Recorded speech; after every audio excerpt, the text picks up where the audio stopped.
guys, what's up? It's Joe Rady from Rady's Rides. I'm back on my home turf, and guess what? We have something, believe it or not, all new from Mazda.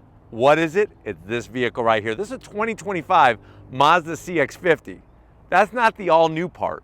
The all-new part is this is a CX-50 Hybrid. But before we get into this two-row, borderline compact, mid-size crossover SUV, let's talk about what's going on here. So Mazda, most people would say, is lagging behind. There hasn't been a whole lot of electrification or just really simply any kind of electrified part of their vehicles, whether it be hybrid, plug-in electric hybrid, or full-on EV. Now, we already brought you the Mazda CX-90, which was their first plug-in hybrid vehicle. This is now adding to their lineup, not only within the CX-50 family, but all of the different Mazda products. With this CX-50, you're still gonna get your three trims: Preferred, Premium, and this particular one is a Premium Plus.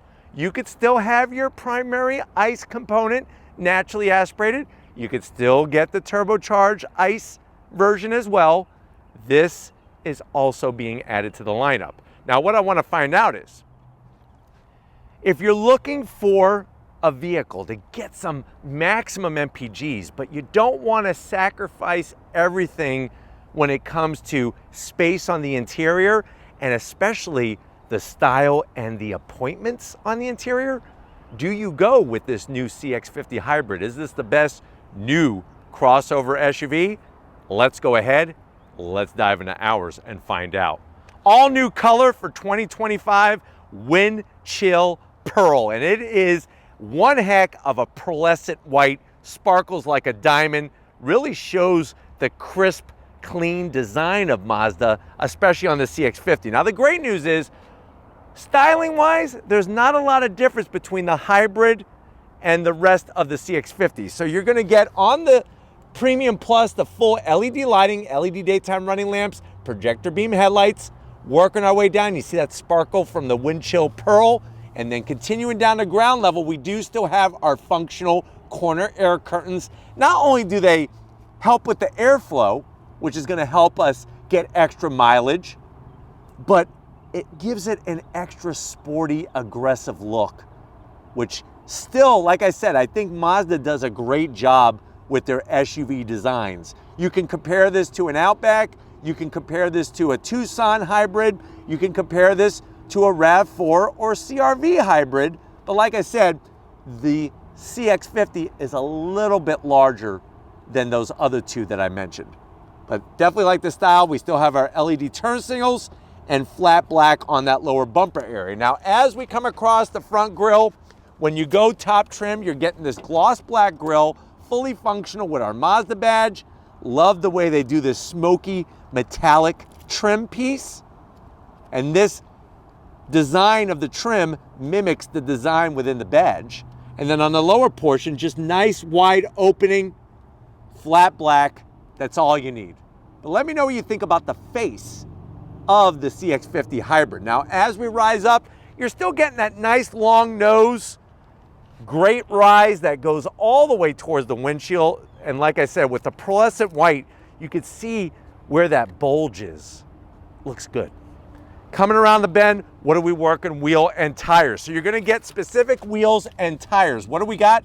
19-inch wheel on the Premium Plus. It's called the Aero Blade. These wheels are specific to the hybrid, and it's to help generate more airflow for more range.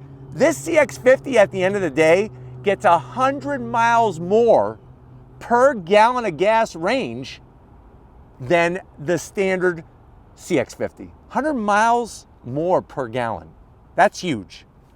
But I love the style of the wheel, 19 inches, 225 on the width, 55 series sidewall. All CX-50s for 2025 are getting a new McPherson suspension setup that's been revamped, especially with the hybrid. So no matter which CX-50 that you get, you're gonna get even better handling characteristics than the outgoing, well, I shouldn't say outgoing, but it is the outgoing suspension. Same CX-50, outgoing suspension. I do like the flat black cladding. Looks good on a CX-50, nothing too crazy. And then as we rise up, the other way to tell that this is a hybrid is with their badging. I'll be honest with you, I'm gonna have to zonk it. It sort of looks like something out of a J.C. Whitney catalog. Not my favorite badge. It looks like an afterthought. Let me know how you feel about that, but I guess that's for people who really want to let others know that they're trying to maximize their efficiency by going with the hybrid version. You do get gloss black on the mirror caps, super small LED turn signals, but I like how bright they are. Up top, you have a nice shiny silver close to the roof rail with a panoramic sunroof. There's that flat black. Like I said, I'm digging it on the CX-50. Let me know what you think. It just gives it a nice little extra kind of oomph style to it. Whereas if you look, say, a Tucson has more of like this origami fold bodywork.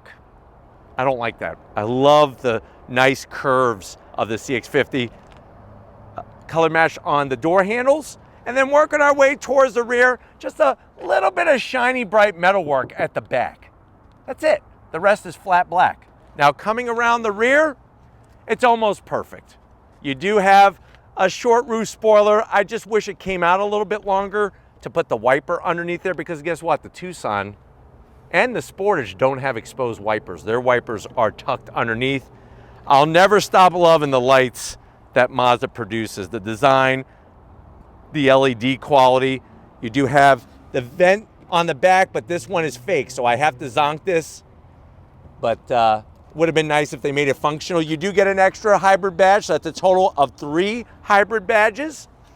And then we do have standard all-wheel drive. Now, as we drop down, I love the way they have finished exhaust on both sides, stainless steel tips, and they redid the lower bumper a little bit for that airflow.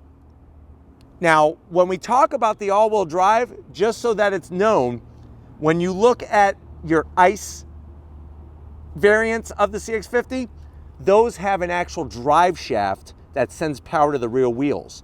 This hybrid has 2 electric motors, one up front and then one out back that drives the rear wheels. Very similar to what Toyota uses with the RAV4 hybrid. CR-V, Tucson, Sportage, their hybrids use a drive shaft. So that's a little bit of a difference. But why don't we go ahead, let's pop the hood and talk about the numbers, especially the MPGs of this hybrid CX-50. All right, guys, we got the hood popped. You do have hood struts. Here it is for the first time. So you have your internal combustion engine component and then the electric assist, the electric motor up front and the electric motor out back. That's the 2.5 liter naturally aspirated inline 4 paired with the 2 electric motors to give you a combined 219 horsepower, 163 pound-feet of torque. It is mated to an eCVT, and you do have that E all-wheel drive. But here is where the numbers come down.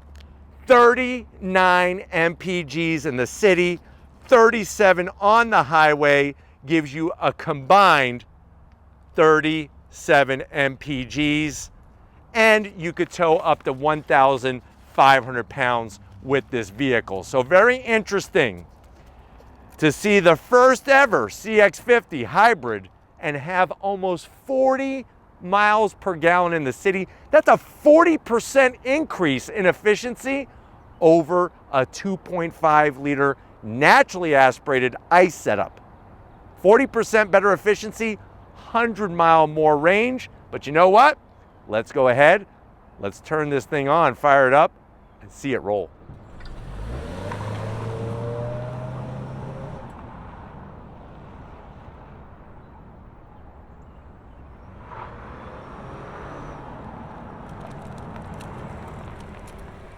All right, guys, we are inside this first ever 2025 Mazda CX-50 Hybrid. This being, like I said, the Premium Plus. You got your 3 trims, Preferred, Premium, Premium Plus. Now, if you're wondering, well, Joe, how much is this? Lay it on me. Let me give it to you in small bites. So, Preferred, which is your entry level trim, is going to be an MSRP of around $33,000. The premium trim, which is in the middle, has an MSRP of right around $36,000. This, all said and done, the way that it sits, has an MSRP of right at $41,000. But let's see what you get for that money, especially compared to the competition, to the door panels. Nobody is doing interiors at this price point better than Mazda. Soft touch. I love the way they do that leather style with your crisscross applesauce stitching. We had the Bose sound system. And even around the switchgear, no gloss black, soft armrest, and a door pocket that's large enough easily for 3 big Bufords and a strawberry shake to wash it down. Now going from the door panel to the dash, same story. Look at the way they articulate those AC vents and give it a nice little extra trim. The dark gray, soft touch, this leather style with the stitching. Come on in. This is where most people would say that's a zonk. This is a 10.25-inch screen. It's not a touch screen. The only time it's a touch screen is if you use Apple CarPlay. So just use Apple CarPlay and then it's a touch screen. Everything else is going to be done through the direct drive control knob. You hit your home button. Here's where you could go to your different settings, pull up your information, get into your fuel efficiency. I mean, it's very easy to use the direct drive control knob once you figure it out. It's not that complicated. Let me throw it into reverse. Camera quality is above average. If you look at CR-V, sucks. Toyota RAV4 sucks. The Kia Sportage and the Tucson are a little bit better, but this is sort of like falls right above the RAV4 and the CR-V. You do have the trajectory lines, but they don't move with the steering. So, but I do like the placement of the infotainment system. I don't have a problem with that. Working your way down, you get your dual climate control, wonderful switchgear, your power on button. This one has optional ventilated seats and heated seats. Down below, you have your pickle in a bag holder. So if you're dehydrated, get yourself a pickle in a bag and drink that pickle juice. 12 volt, 2 cup holders, and then you have your Mazda key fob, still the same fob, doing just fine. The one zonk here is that if you have a taller bottle, it's going to rub up against your AC platform of controls, just so you know. This is going to control your eCVT. You do have a pure EV button at slow speeds. Your MI drive controller, I'll show you what that does when you come over the business end. There's that direct drive control knob, real volume knob, just a little bit of gloss black, nothing major. Wireless charging, and then bombs away. What do we got? 2 USB-Cs, and you have enough room in there. I would say easily put 7 Atari game cartridges. One of the ones that you want to have is E.T. Not because it's a fun game to play. It's actually a terrible game to play, but because of its rarity, it's worth a lot of money. So if you have one of those, my advice is sell it before everybody knows that the game, or everybody remembers that the game sucks and the prices go back down. Seats, I love the leather, the perforations. Look at the color that they add. Great controls, all electric assist on the passenger and the driver's side. I wish that I had a dark headliner. Not my favorite, having a creamy beige headliner, but you do have that power shade with our panoramic sunroof, all one-touch operation. But why don't you come over here to the business end? I want to show you behind the wheel of this new hybrid CX-50. All right, guys, business time behind the wheel. The driver's side gets 2 memory seat settings. There's my seat controls, just like on the passenger side. Seats are comfy. I'm 6 feet tall, plenty of headroom. I love Mazda steering wheels. They're very simplistic, not a bunch of crap all over the place. Tasteful horn button. It is a manual tilting and telescoping steering wheel. And then the dash, the main difference is that on the far left, you have that analog power gauge. So it has your charge gauge, your power gauge, and then you have that familiar gauge in the center, which is actually digital. You can see how much battery you have.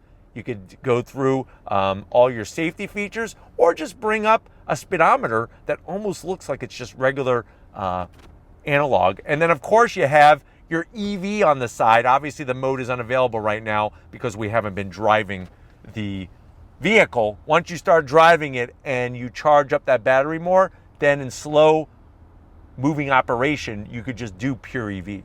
But why don't we go ahead, let's get in the back seat and see if the passenger room is going to be compromised in the CX-50 Hybrid. All right guys, back seat time. And like I said, you're getting a great amount of room back here, even with the battery pack. You're not gonna have to worry about that. They do carve the lower portion of the rear seats out just to give you a little extra leg room. 2 AC vents, 2 USB-Cs. I have a pocket over here. This is where I could put my Atari game controllers. I used to love the joystick for the Atari system. The one thing I hated was playing track and field.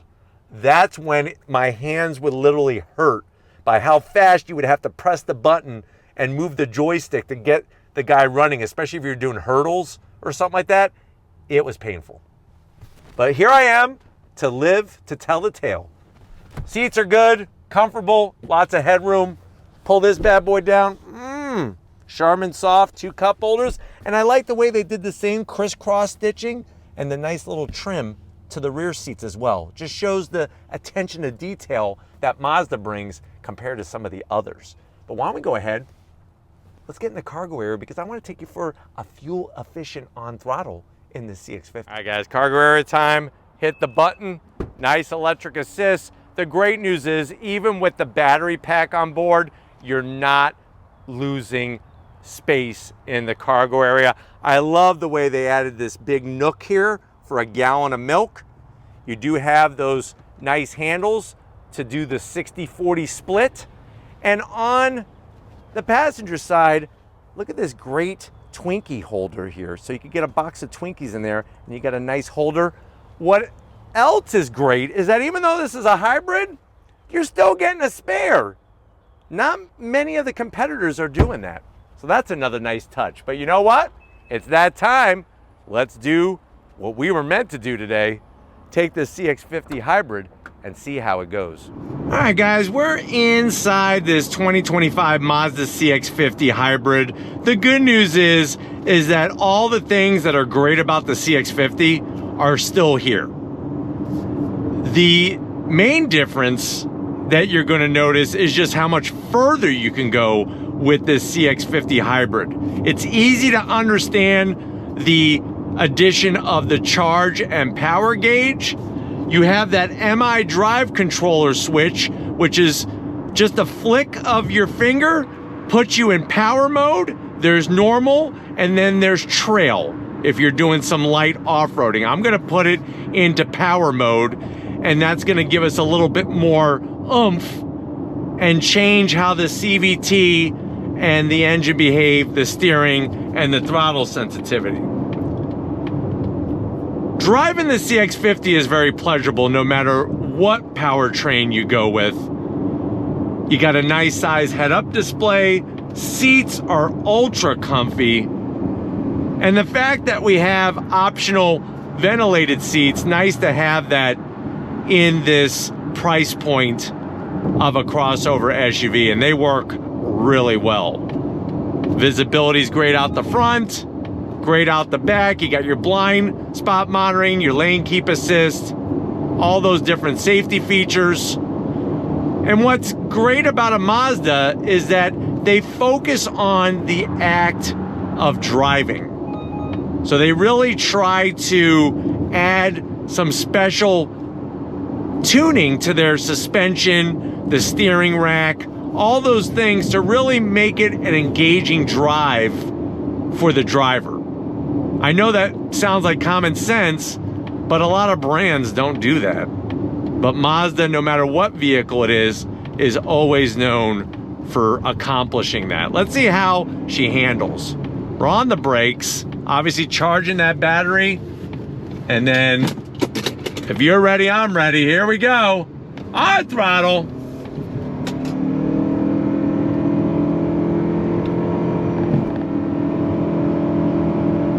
So it would have been nice if they would have programmed some simulated shifts.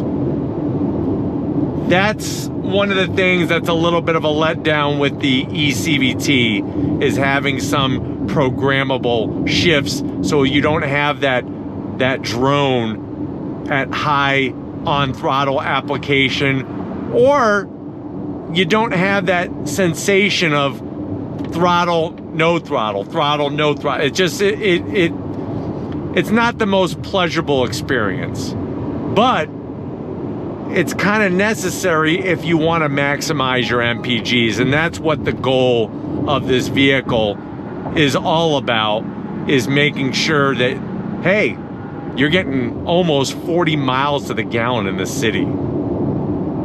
That's freaking fantastic. But the gauges are easy to understand and read. Like the way you got the 3 different modes, that's all you need. And you just really have a nice level of fit and finish and drivability at this price point. What's really great about the CX-50 in general is that it's so easy to drive, you know, especially in traffic situations, tight parking lot situations. It's not too big of a crossover to where it feels cumbersome. It actually is very, very easy to drive. And I think that's important, because I think sometimes people forget that. They just want the largest vehicle that they can afford, and it's just a bear to drive. This is just, it's a piece of cake. And I think a lot of it has to do with how the gauges are arranged, your infotainment system.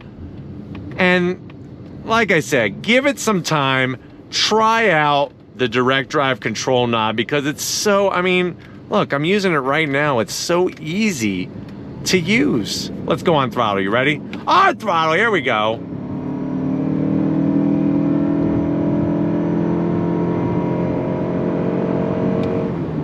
So you're not getting a ton of extra acceleration by any means.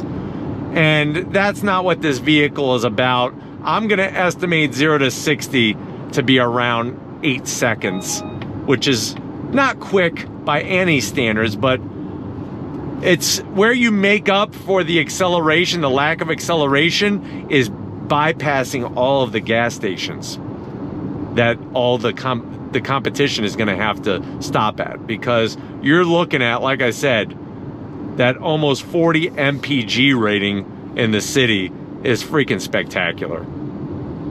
Let's go ahead and make a quick U-turn here. Like I said, the size of this makes it very simple to drive. From a dead stop in power mode, on throttle.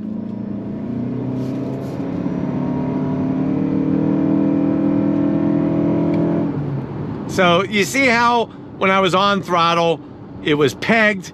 You could hear that 4-cylinder working. As soon as you get off throttle, then it just drops the revs. That's not a fun driving experience when you're operating the throttle.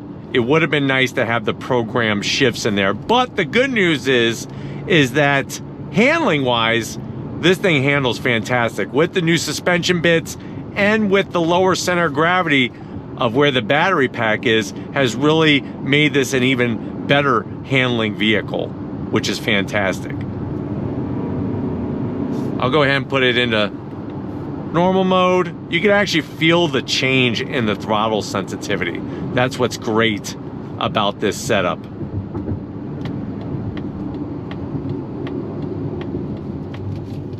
But just very, very balanced, very smooth. And this cabin feels like it belongs on a car that costs about $10,000 more. But I'm hoping that this has been a good overall review of what the CX-50 Hybrid is bringing for 2025. We're gonna get back to where it all started and wrap this one up. So I'll see you in a Mazda minute. All right, guys. It's one of those days where it's like, what a joy to get behind the wheel of some nice driving vehicles. Definitely want to thank the whole Mazda team for getting us access to this press fleet vehicle, something all new, the first ever CX-50 Hybrid. Let me know what you think. Are you going this route over a RAV4 Hybrid, over a Tucson, a Sportage, a CRV, and you could even throw an Outback in there, even though there is not a Outback Hybrid, yet at least. Let me know your thoughts in the comment section, but if you're new to the channel, you're on your way out, hit that subscribe button. I promise you it's worthwhile. Come back for more. If you are a subscriber, thank you for being part of the Raised Rides family. Got to give it up to Stephen Flood. You know what? He's a good guy. He's kind. He's starting to like dogs a little bit more. And you know what? He gets the attention of the ladies. So if you ever see him in public, feel free to run up, give him a hug and a kiss, because he will enjoy that. Thank you, Stephen, for all that you do. And just like always, guys, I'll see you on the next ride.